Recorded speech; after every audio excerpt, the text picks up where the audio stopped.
चंद्रपुर राज्य पर राजा विक्रम राज किया करते थे। राजा विक्रम अपने समय के सबसे सफल और ईमानदार राजा थे। राजा का एक परम मित्र था जिसका नाम सेठ बल्लू दास है। सेठ बल्लू दास शहर के सबसे रईस और धनवान आदमी थे। वे राजा के पूरे शहर में हीरे का व्यापार करते थे।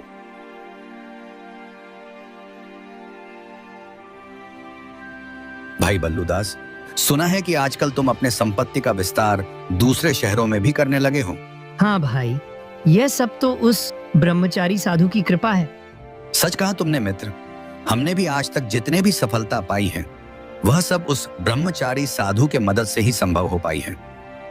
सेठ बल्लू दास और राजा विक्रम दोनों राज्य के पहाड़ियों में रहने वाले ब्रह्मचारी साधु को मानते थे। ब्रह्मचारी साधु अपने आप में इतने सक्षम थे कि वह किसी भी समस्या का हल अपने बुद्धि के दम पर निकल आते थे। एक साल के बाद सेठ बल्लू दास की मृत्यु हो जाती है। सेठ बल्लू दास की पत्नी मायावती और उसका सबसे छोटा पुत्र रितेश का मानो रो रो कर बुरा हाल हो चुका था। लेकिन तभी सेठ बल्लू दास का सबसे बड़ा पुत्र दीपक और मध्य पुत्र प्रवीण के मन में कुछ और ही खिचड़ी पक रही थी। पता नहीं कब यह सभा खत्म होगी और कब मैं पिताजी के सारे जायदाद को अपने नाम करूंगा। एक बार पिताजी के अंतिम विधि होने दो, फिर मैं माँ से अपना हक मांग लूंगा। थोड़ी ही देर बाद शोक सभा खत्म होती है और सारे मेहमान अपने अपने घर को लौट जाते हैं। और तभी दीपक मौका देखकर बोलता है, चलो आखिरकार यह कार्य संपन्न हुआ। अब मुद्दे की बात करते हैं। कैसी बात बेटा? यही कि अब पिताजी इस दुनिया में नहीं रहे तो घर का बड़ा बेटा होने के कारण पिताजी की सारी जायदाद और कारोबार मेरा नाम कर देना चाहिए। अरे भाई, ऐसे कैसे सारे जायदाद तुम्हारा नाम कर दे? इस जायदाद पर मेरा भी पूरा हक है। मैं तो कहता हूँ कि हमें पिताजी की सारी जायदाद बेच देनी चाहिए और उनसे जो पैसे आएंगे उन पैसों को आपस में बांट लेना चाहिए। मैं तो इस जायदाद को खरीदने के लिए ग्राहक पहले से ही ढूंढ रखे हैं। वह लोग इसकी मुंह मांगी कीमत देने को तैयार है। चुप रहो प्रवीण। अगर आप लोग इस जायदाद को मेरे नाम करते हो तो मैं इस जायदाद को दिमाग लगाकर और आगे बढ़ा सकता हूँ। यह सब सुनकर मायावती के कानों को मानो यकीन ही नहीं हुआ।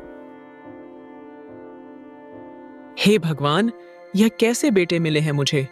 पिता को गुजरे एक दिन भी नहीं हुआ है और उनके बेटों ने बंटवारे की मांग कर दी। ये सारे बात रितेश मायूस होकर सुन रहा था। तभी मायावती ने रितेश को कहती है, तू क्यों चुप है? तुझे भी तो अपना हिस्सा चाहिए होगा ना?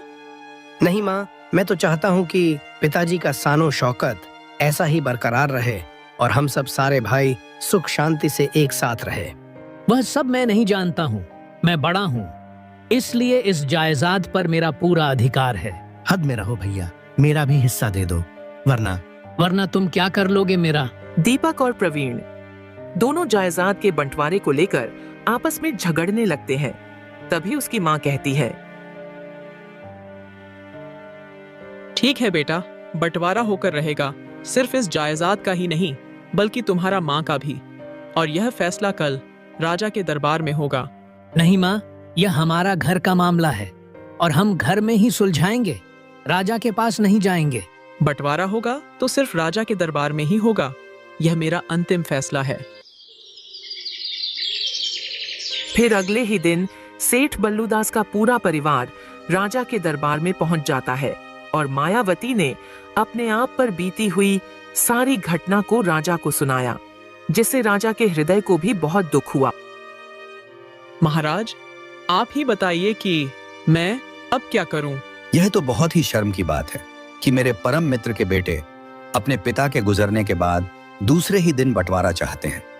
पर मायावती जी, मैं आपसे पूछना चाहता हूँ कि आप क्या चाहती हैं? मैं तो बस इतना चाहती हूँ कि मेरे पति ने इतनी मेहनत करके जो संपत्ति कमाई है उसके टुकड़े ना हो और यह तीनों भाई सुख शांति से एक साथ रहे। आप जैसा चाहते हैं बिल्कुल वैसा ही होगा मायावती जी। क्या मतलब है इसका? मैं तो किसी भी हाल में यह जायदाद अपने नाम करके ही रहूंगा। ठहरो पुत्र, मुझे तो अपनी बात खत्म कर लेने दो। इस संपत्ति का बंटवारा जरूर होगा, लेकिन यह बंटवारा यहाँ नहीं बल्कि ब्रह्मचारी स्वामी के उपस्थिति में होगा। अगर आज सेठ बल्लूदास जिंदा होता तो वह भी यही चाहता। इतना तय करने के बाद राजा और सेठ बल्लूदास का पूरा परिवार ब्रह्मचारी स्वामी के पास जाते हैं और उन्हें सारे बात बताते हैं। सेठ बल्लूदास के बारे में सुनकर बहुत दुख हुआ, लेकिन आज अगर उनके बेटे जायदाद को लेकर हिस्सा चाहते हैं तो मेरे पास एक उपाय है। कैसा उपाय स्वामी जी? इस उपाय के अनुसार इन तीनों बच्चों को एक परीक्षा से गुजरना होगा। कैसी परीक्षा स्वामी जी? मैं तुम तीनों भाइयों को 1 रुपए दूंगा और तुम तीनों भाइयों को 1 रुपए से कुछ ऐसी चीज खरीदनी होगी कि उस चीज से मेरा पूरा झोपड़ी भर जाए। यह कैसी परीक्षा है साधु महाराज? भला कोई 1 रुपए में इस झोपड़ी को पूरा कैसे भर सकता है? यही तो तुम्हारी चुनौती है पुत्र। जो भी इस चुनौती को पार करेगा वही सारी जायदाद का मालिक बनेगा। क्या सच में साधु महाराज, जो भी इस चुनौती को पार करेगा उसी को सारी जायदाद मिल जाएगी? हाँ पुत्र, आपने बिल्कुल ठीक कहा। सारी की सारी जायदाद उसी को मिल जाएगी, पर तुम्हें इस चुनौती को पार करने के लिए सिर्फ 1 पहेर का समय है। इतना कहने के बाद ब्रह्मचर्य स्वामी ने तीनों भाइयों को 1-1 रुपए के सिक्के दे दिए।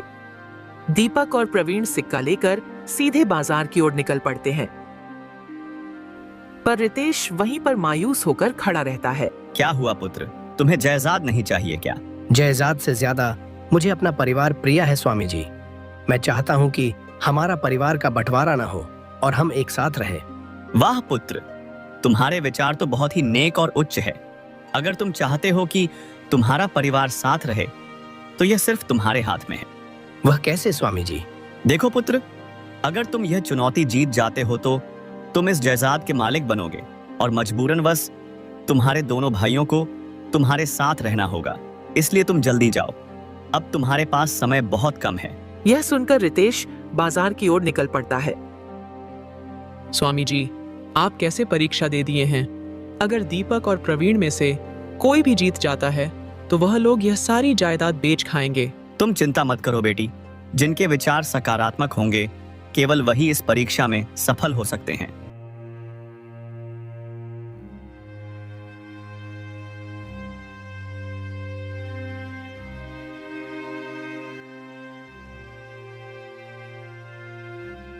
अरे भाई, तुम्हारे पास कोई ऐसा चीज है जिसकी कीमत सिर्फ 1 रुपए हो और वह चीज पूरे कमरे को भर दे?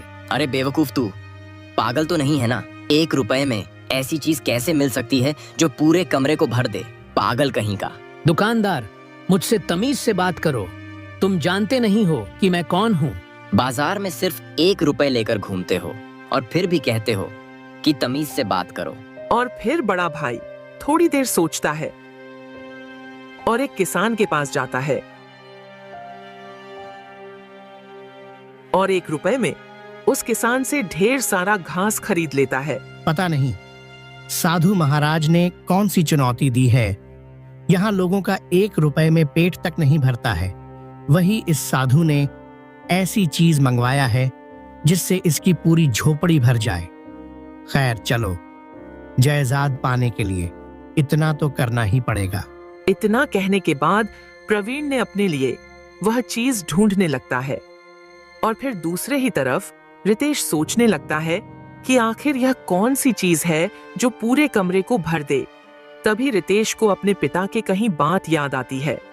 बेटा, जीवन में कभी मुसीबत में पड़ जाओ तो अपने अंदर झांक कर देखना, वहीं तुम्हारे सवालों के जवाब मिलेंगे। फिर रितेश को अपनी चुनौती का हल मिल जाता है और रितेश बाजार की ओर निकल पड़ता है। थोड़ी ही देर बाद शाम ढल चुका था और तीनों बच्चे स्वामी के झोपड़ी पर पहुंच चुके थे। दीपक, तुम बड़े हो, बताओ तुम ऐसा क्या लाए हो जिससे यह कमरा भर जाए? स्वामी जी, मैं बोरी भरकर बहुत सारे घास लाया हूँ। देखना, अब यह पूरा कमरा घास से भर जाएगा। दीपक ने बड़े आत्मविश्वास से बोरी को पलटी, यह सोचकर कि वह घास पूरे कमरे को भर देगी, परंतु वह घास तो आधा कमरा तक नहीं भर पाया। यह क्या भैया, आप तो इस कमरे को आधा भी भर नहीं पाए। अब देखो मेरा कमाल, मैं कैसे इस कमरे को पूरा भरता हूँ। फिर प्रवीण ने अपने बोरी पलटी और उसमें से निकले ढेर सारा सूखी पत्ती। प्रवीण ने उस सूखी पत्ती को पूरे कमरे में फैलाया, पर वह सिर्फ आधा कमरा ही भर पाया। देखो तुम भी इस कमरे को पूरा नहीं भर पाए। हाँ तो क्या हुआ, मैंने इस कमरे को तुमसे ज्यादा भरा है। और वैसे भी ये रितेश तो खाली हाथ ही आया है, इसका मतलब मैं ही जीता। अरे रितेश, तुम कुछ नहीं लाए हो क्या? लाया हूँ गुरुजी, मैं अभी लेकर आता हूँ। फिर रितेश बाहर जाता है। जब लौटता है तो उसके हाथ में एक मोमबत्ती होती है। रितेश उस मोमबत्ती को जलाता है। मोमबत्ती के जलते ही पूरा कमरा रोशनी से भर जाता है। यह देखकर मायावती और राजा बहुत खुश हो जाते हैं और बड़े भाई का सिर शर्म से नीचे झुक जाता है। वाह पुत्र वाह, तुमने तो कमाल ही कर दिया। अब चुनौती के अनुसार पूरे जायदाद के मालिक तुम हो। नहीं स्वामी जी, यह जायदाद हमारे पूर्वजों के परिवार की है और यह यूं ही बनी रहेगी।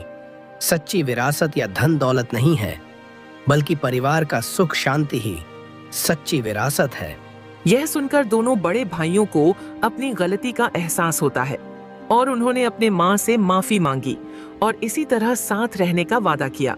तब से लेकर आज तक सेठ बल्लू दास का परिवार एक साथ रह रहा है।